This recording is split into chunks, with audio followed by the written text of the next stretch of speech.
Welcome back, ladies and gentlemen, to the Elder Scrolls V Skyrim. Today's episode, we are going to be taking a look at Bloated Man's Grotto. Now, I did this video, I want to say last year or the year before. Essentially, what it is that it does have a quest attached to it, and it's called Ill Met by Moonlight, which is Hircine's quest. However, if you come here before this that quest, you basically get a bunch of loot. Now, one of the quirks behind this location is that the particular weapon that we are after despawns called Bolar's Oathblade.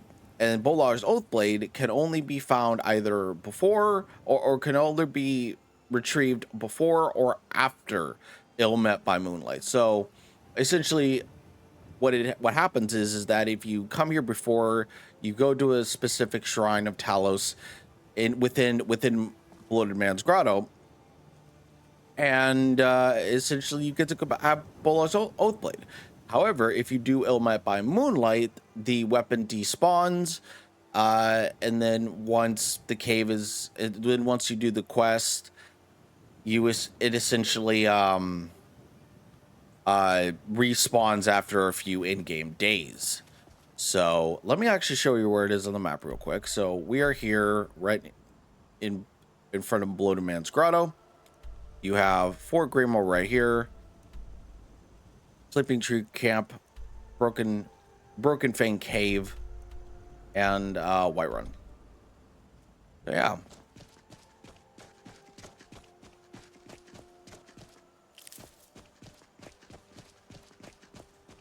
Now, there are mostly going to be animals in here. Nothing too dangerous.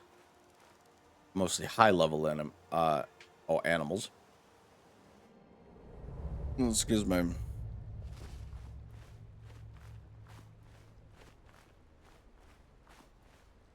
I think it's just mostly just bears. Yep, I was right.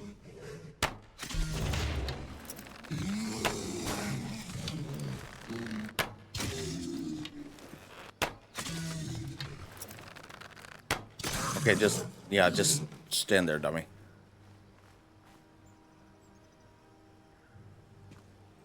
All right. Give me 1 second. Let me take a screenshot.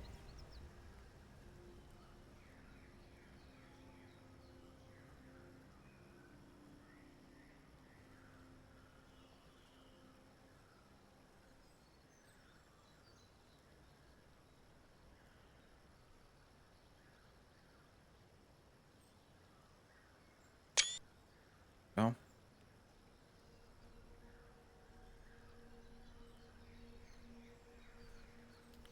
All right.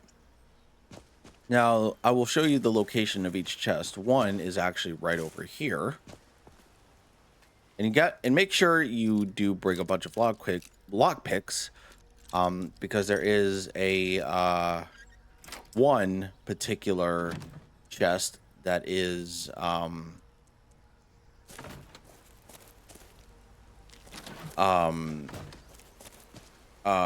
do I say, that is a master lock.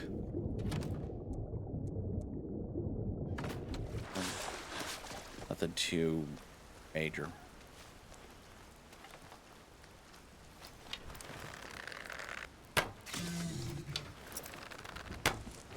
Oh shit.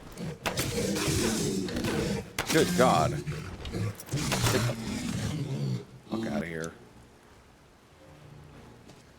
Do those other two bears have any arrows that I could take? Did.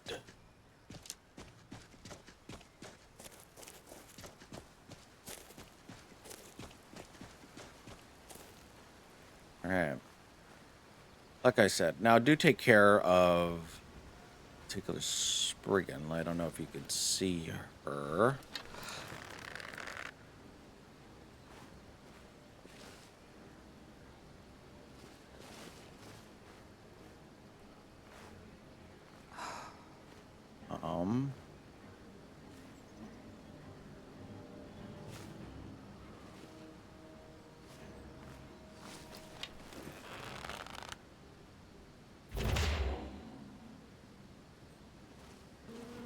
Aha.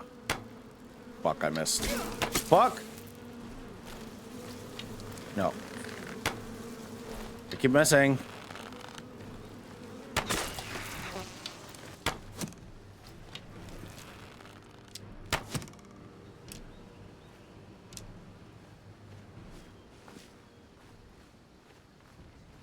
Now, there is one particular spriggan where you can kind of... Jeez.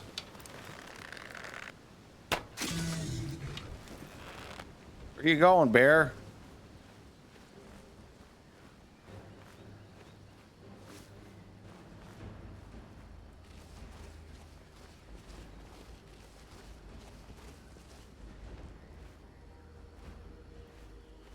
Here's this shrine of Telos that I was talking about. Here's another boss.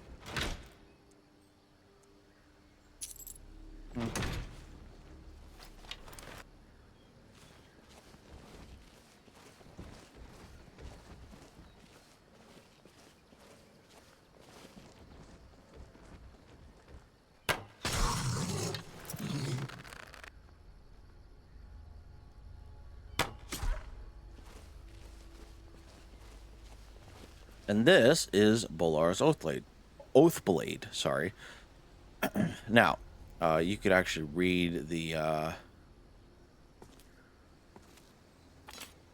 whatever. To he who finds this, know that I, Asilia's Bolar, last of the blades to survive the attack on Cloud Ruler Temple, took refuge here in this ancient sanctuary. The Thalmor have come for me, but they shall not desecrate this place. I go forth to meet my death with honor. If you are worthy, take up my blade and do the same. So essentially, if you don't know what that is entailing, essentially, after the Oblivion Crisis, which if you've ever played Oblivion, you know what that entails. Pretty much what ended up happening was the Empire was very weak, and Titus Mede II basically inherited a very weak empire, essentially. And he I knew it.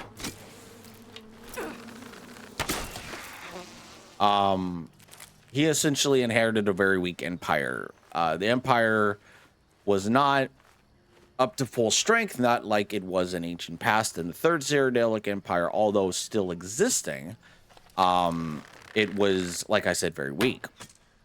And what ended up happening is that the Thalmor, sometime during the Fourth Era, I can't actually remember the exact date, but there's a book called The Great War, which I highly recommend you read. But it entails how the Thalmor took an opportunity to essentially, well, to put it plainly, to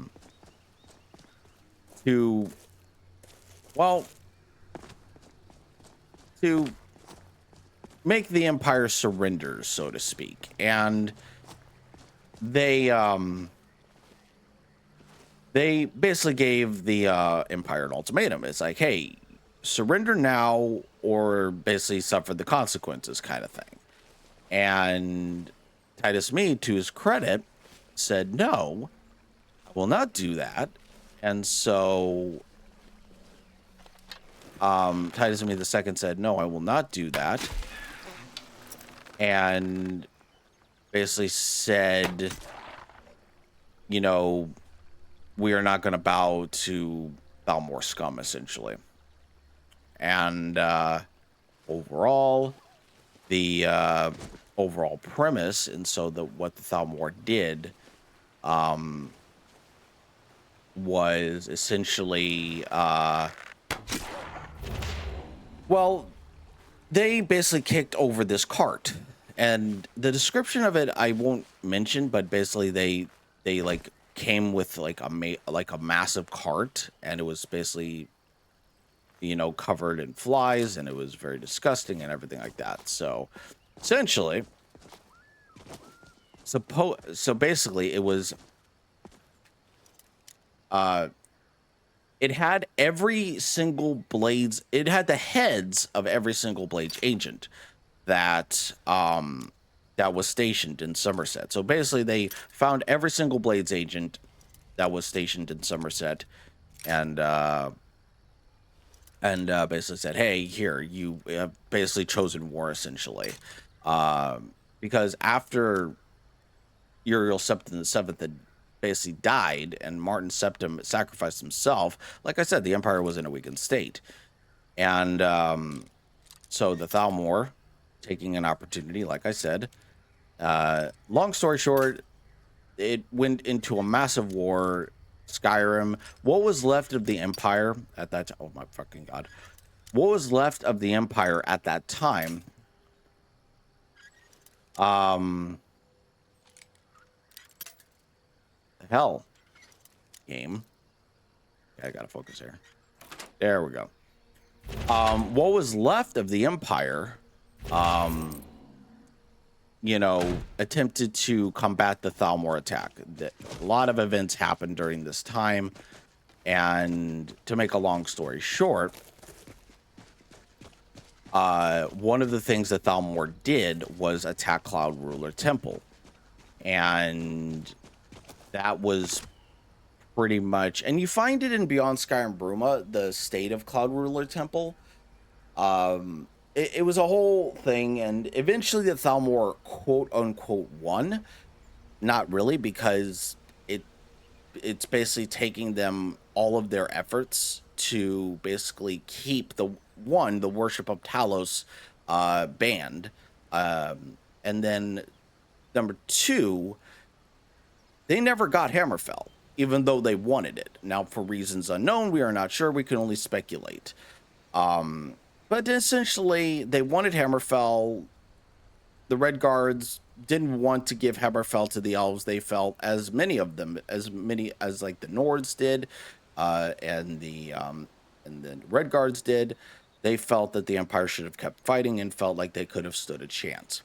Well, Titus Me II was signed the White Coal Concordat, and we all know what ended up happening. So Hammerfell, you know, disobeyed all aspects and basically fought the Thalmor to a standstill, and then the Empire essentially what ended up happening was they essentially like disbanded the Hammerfell from the Empire. So now, technically speaking, the Empire is only consisted of Cyrodiil, Skyrim, and High Rock. That's pretty much the only provinces.